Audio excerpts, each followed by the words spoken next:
Hey guys, welcome back to my YouTube channel. मेरा नाम है पूजा और आप सभी का स्वागत है मेरे YouTube channel Pooja this side में।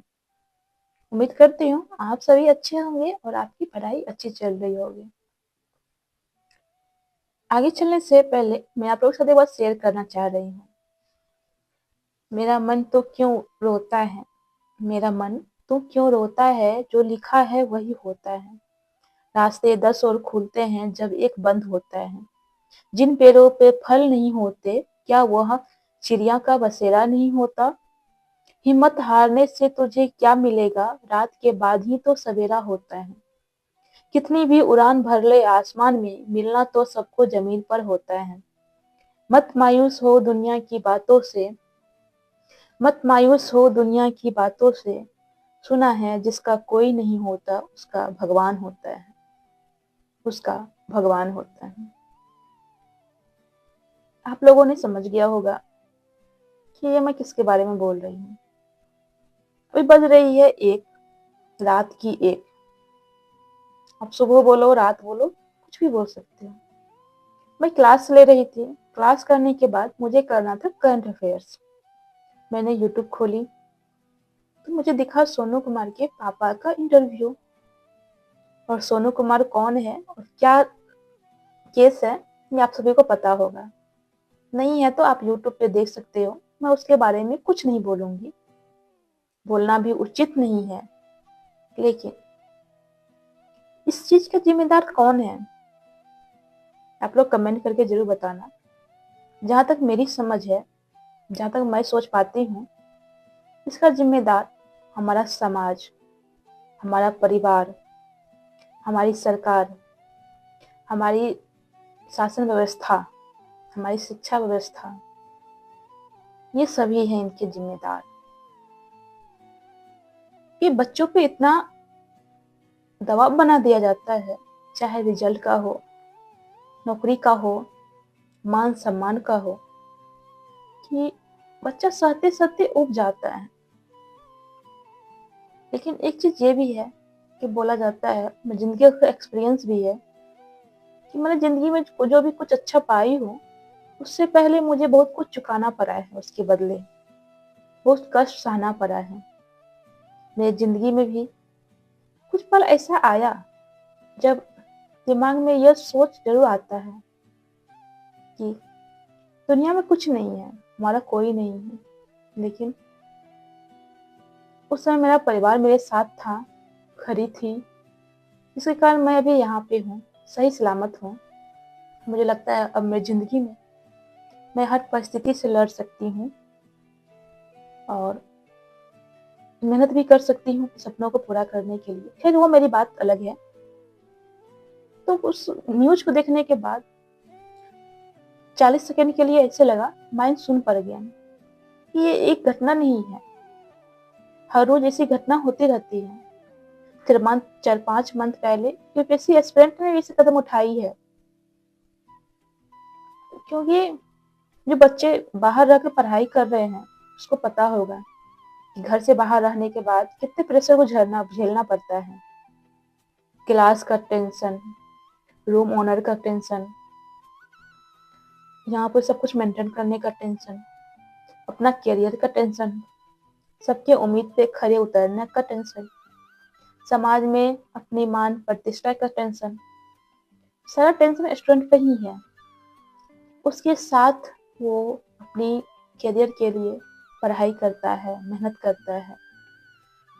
बहुत सारे स्टूडेंट ऐसे होंगे जिसके बात को सुनने वाला कोई नहीं होगा, समझने वाला कोई नहीं होगा,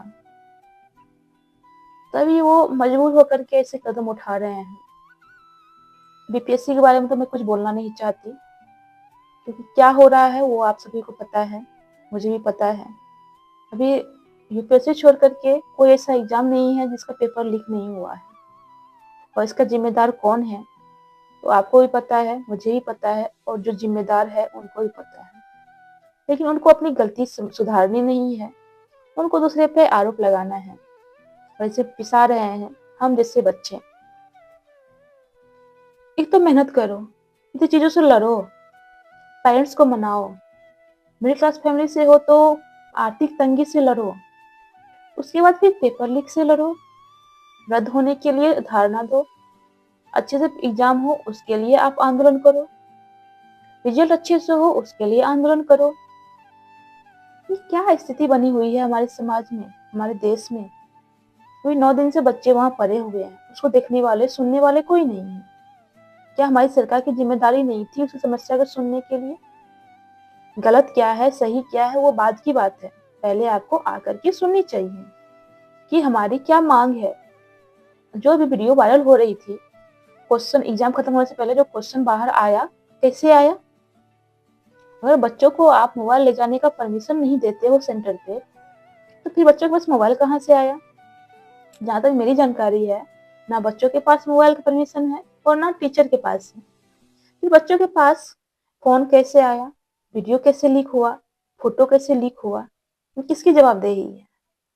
ये हमारी प्रशासन की जवाबदेही है। जो वहां पे काम कर रहे थे उनकी जिम्मेदारी है कि आपको चेक करना चाहिए। अगर बच्चे मोबाइल कोई सुई नहीं है कि बच्चा छुपा के लेके जाएगा। एक आप ऑफिसर का एग्जाम ले रहे हो, आपको ध्यान देना चाहिए था कि बच्चा क्या लेके जा रहा है और क्या कर रहा है। 2 घंटे में 150 क्वेश्चन को डील करना कोई आसान बात नहीं है। जो एग्जाम दिया है, देता है, दिया होगा, उसको परीक्षा हॉल का दबाव पता होगा कि परीक्षा हॉल में कैसा प्रेशर होता है। 2 घंटे में 10-15 मिनट आप अटेंडेंस वगैरह के लिए निकाल लेते हो। उसके बाद उतने टाइम में क्वेश्चन सवाल करना होता है, उसमें भी आप समय कम दे रहे हो। किसकी लापरवाही है ये? आपने तो वादे किए थे, अच्छे से एग्जाम लिया जाएगा, ये लिया जाएगा, वो लिया जाएगा। कहाँ है आपका प्रॉमिस? कहाँ है वो वादे? जो बच्चे ने विश्वास करके एग्जाम देने गया था आपके वादे पे। एग्जाम क्वेश्चन का लेवल क्या था वो आप सभी से छिपा नहीं है। हो सकता है उन्होंने चेक करने के लिए लिया होगा कि क्या बच्चे ऑफिसर बनने लायक हैं या नहीं। इस पे मैं बोलना नहीं चाहती कि इस पे बोलो, लेकिन हाँ, इसमें भी मैं कल देखी वीडियो में 20-25 क्वेश्चन ऐसा है जिसके आंसर आपने इंडिकेट कर दिया है स्कैनर के द्वारा। और जो बच्चे चालाक होंगे, जिन्होंने कभी, जिसके दिमाग में खुरपाती दिमाग होगा, जो चीटिंग करने के मकसद गए होंगे, उसने अपना दिमाग लगा लिया होगा। या जो बच्चे पैसा दे करके सेटिंग किया होगा, उनको पता होगा उनको उनसे नंबर आपने वहां पे स्कैनर लगाया हुआ है। और वन लाइनर एग्जाम का क्वेश्चन आंसर याद करना आसान होता है, बच्चों को याद करने में तो आसानी हो गई होगी। तो अगर आप प्रशासन की परीक्षा ले रहे हो, जो इंसान प्रशासन को चलाएगा उसका इस परीक्षा ले रहे हो, वन लाइनर में भी स्टैंडर्ड क्वेश्चन होता है, आपको उससे लेना चाहिए था। अगर मुझे लगता है अगर हम लोगों जैसे स्टूडेंट को जो तैयारी कर ही रहा है, उसको भी एक एसडीएम डीएसपी की परीक्षा के लिए क्वेश्चन सेट करने के लिए दिया जाए, तो शायद इससे अच्छा क्वेश्चन सेट करेंगे। क्योंकि बहुत सारे क्वेश्चन ऐसे हैं जो स्टैंडर्ड था और आपको ऑनलाइन में ले सकते थे उसको, लेकिन आपने नहीं लिया। खैर, वो आपकी जिम्मेदारी थी। इतने विद्वान बैठे हुए हैं देश में जो इस पे बोले कुछ भी, लेकिन बच्चों से मैं बोलना चाहूंगी, आपको ऐसा कदम नहीं उठाना चाहिए। आप घर की एक उम्मीद हो। अगर आप इस दुनिया से चले गए, आपके माँ बाप को देखने वाले कोई नहीं है। जब इंसान सफल होता है तो कई पीढ़ी के रिश्तेदार आ जाएंगे आपसे रिश्ता बनाने, लेकिन जब इंसान असफल होता है, अपने भी साथ छोड़ देते हैं। कहा जाता है अपना छाया है वो भी साथ छोड़ देता है। ये बात भी सही है, मैंने महसूस की है। तो जिंदगी उम्र कम है, एक्सपीरियंस बहुत ज्यादा है। मैंने देखा है ऐसे सिचुएशन में जब अपने भी साथ छोड़ देते हैं। मैं बोलूंगी आप लोगों से बस एक बात कि मोटिवेट रहो। जिसकी तैयारी कर रहे हो, अगर उसमें ना हो, किसी और चीज की भी कर लो, या इससे भी नहीं होता, जो आपको अच्छा लगे, अपने हॉबी, जो आपका हॉबी है उस पर काम कर लो। अगर हम मेहनत करेंगे, भूखे नहीं मरेंगे। इतना तो विश्वास है कि जो इंसान सिविल सर्विस की तैयारी कर लिया, चाहे पीसीएस हो या यूपीएससी, वो कभी भूखा नहीं मरेगा। लेकिन तैयारी ऑनेस्टी के साथ होनी चाहिए। जिंदगी में ऐसा वक्त आता है जब अपना सपना पूरा नहीं होता, मन में बस एक ख्याल आता है, मैं एग्री करती हूँ, लेकिन ऐसा जब ख्याल आए अपने दोस्तों के साथ शेयर करो, अपने माँ बाप के साथ शेयर करो, या फिर नहीं होता आप पेपर पे लिख लो। और मैं अपने वीडियो के माध्यम से बोल रही हूँ, जिनको भी कभी ऐसा लगे कि आप डिप्रेशन में हो, आपको कोई रास्ता नहीं दिख रहा है, आपको बात को सुनने वाला नहीं है, आप मुझे टेलीग्राम पे संपर्क कर सकते हैं। जहाँ तक मुझे होगा मैं आपसे बात करूंगी, आपका जो बात है मैं सुनूंगी।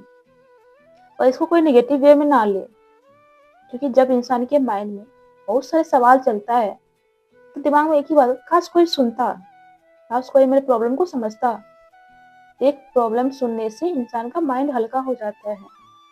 और ये जो जिंदगी खत्म करने की बात होती है, ये माइंड में बस कुछ मिनटों के लिए आता है।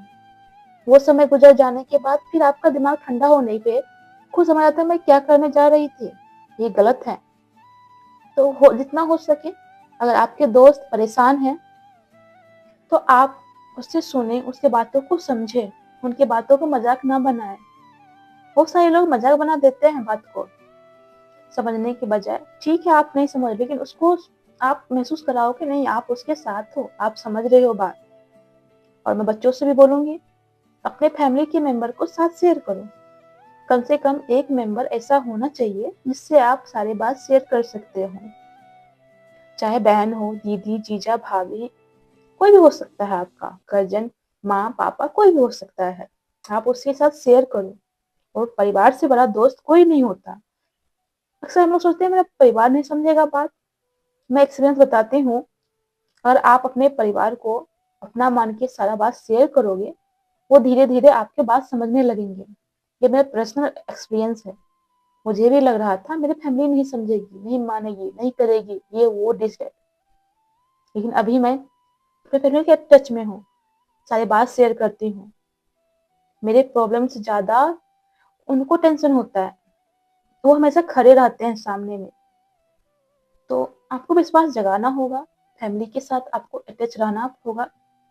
आजकल जो युवा है अपने दोस्तों में मस्त रहते हैं, लेकिन मेरा मानना है आपको फैमिली के साथ भी कुछ टाइम स्पेंड करना चाहिए। अपनी परेशानी उसके साथ शेयर करनी चाहिए, क्योंकि यार माँ बाप से बड़ा कोई आपको समझने वाला इंसान इस धरती पे नहीं है। वो आपको हर परिस्थिति में समझेंगे, आपके साथ रहेंगे। वो इतना इन्वेस्ट कर रहे हैं, उनकी भी उम्मीद जायज है, क्योंकि हम लोग भी किसी रिलेशनशिप में रहते हैं, दोस्तों से उम्मीद लगाए रहते हैं। फिर तो वो तो माँ बाप है, इतनी मेहनत से हम लोग को इतने बड़े किए हैं, चाहे कोई भी माँ बाप हो। तो उनकी बातों को बुरा ना माने, उनसे बात को शेयर करें। नहीं होता तो अपने कॉपी पे लिखें, डायरी में लिखें। कोशिश करें ऐसे कदम ना उठाए, पॉजिटिव रहे। अगर ऐसे दिमाग में आए भी तो एक बार विचार करें, क्या ऐसा करने से आपके माँ बाप खुश हो जाएंगे? कोई कौन खुश हो जाएगा? वही जो चाह रहे थे आप सक्सेस ना हो, आप ये नहीं कर सको, उसके अलावा कोई खुश नहीं होगा। सोचना आपको है कि आपको क्या करना है। जिंदगी में बहुत सारे ऐसे काम है जो आप कर सकते हो। एक यूपीएससी बीपीएससी एक एग्जाम है जिसको क्वालिफाई करने के लिए बच्चे मेहनत करते हैं किसी कारण। बस मेहनत नहीं, बहुत सारे फैक्टर होते हैं एग्जाम पास करने के। मान के चलो कोई बच्चा साल भर मेहनत किया, लेकिन एग्जाम से एक सप्ताह पहले उसको कोई ऐसी बीमारी हो गई या तबीयत खराब हो गया, सीरियस वाला फीवर हो गया, बच्चा रिवीजन नहीं कर पाया, पढ़ नहीं आ पाया, जिसके कारण उसको टेंशन हुआ। परीक्षा हॉल में वो अच्छा परफॉर्मेंस नहीं कर पाया, पढ़ा हुआ बेकार हो गया उसका। क्या उस बच्चे की गलती थी? नहीं, परिस्थिति की गलती थी। बच्चे 2 साल से तैयारी कर रहा है, किसी कारण बस एग्जाम हॉल तक नहीं पहुंच पाया। क्या बच्चों की गलती थी? नहीं, परिस्थिति की गलती थी। जैसे बहुत सारी परिस्थितियां ऐसी आती है जब बच्चे मेहनत करने के बाद भी सक्सेस नहीं कर पाता, तो उस समय आपको हारना नहीं है। अपने जो हॉबीज हैं, जो आपके दायरे में जो काम है, उनको आप कर सकते हो। बहुत सारे ऐसे काम हैं, जॉब है जो आप कर सकते हो। सपना पूरा करना अच्छी बात है, लेकिन अगर सपना नहीं मिले और अपने जान को गवा दे, ये बुरी बात है। ये पढ़े लिखे इंसानों की पहचान नहीं है। हम लोग समझते हैं, पढ़े लिखे हैं, कि क्या सही क्या गलत समझ रहे हैं। इसलिए अब आगे कुछ नहीं बोलूंगी, बोलने के लिए तो बहुत लेक्चर दे सकती हूँ, बोल सकती हूँ कि पॉजिटिव रखें, जिंदगी में कभी हार नहीं माने। कहते हैं ना, एक रास्ते बंद हो तो 10 खुलते हैं बस। और माँ बाप के साथ हमेशा बने रहें, कभी आपके साथ गलत नहीं होगा, कभी आप अपने रास्ते से भटकोगे नहीं। अगर आपको कोई भी बात मन में खटकता हो, अगर आप शेयर करना चाहते हो, आप मुझे टेलीग्राम पे शेयर कर सकते हो। मैं आपसे प्रॉमिस करती हूँ कि आपकी बातों को कहीं भी लीक नहीं किया जाएगा, प्राइवेट रखा जाएगा। लेकिन हाँ, करियर से रिलेटेड हो, फैमिली से रिलेटेड हो, फालतू बात ना बोले, ना मैसेज करे। मेरे पास मैसेज नहीं आता फालतू। फिर भी अगर आपको कभी, खासकर लड़की, अगर आपको कुछ शेयर करना हो, लगे कि कोई भाई बहन या कोई सीनियर हो आपकी बात को सुने, आप मेरे टेलीग्राम पे कांटेक्ट करें। मैं टाइम निकाल करके आपसे जरूर बात करूंगी, लेकिन फालतू बात के लिए नहीं। जो सीरियस बात है, जो जेन्युइन बात है, उसके लिए आप मुझे मैसेज करें, मैं आपसे जरूर संपर्क करूंगी। उम्मीद करती हूँ आप सभी पढ़ाई कर रहे होंगे, पॉजिटिव रखें। पेपर लीक होने से ना घबराएं, जिंदगी का ये एक पार्ट बन चुका है। पेपर लीक होते रहेंगे, परीक्षा रद्द होते रहेंगे, री एग्जाम होता रहेगा। हर एग्जाम का यही हाल है। तो तैयारी अच्छे से करें, मेहनत करें, मेहनत करेंगे तो फल जरूर मिलेगा। तो हमेशा मोटिवेट रहो, अपने काम को 100% करो। इसी के साथ जय हिंद, जय भारत।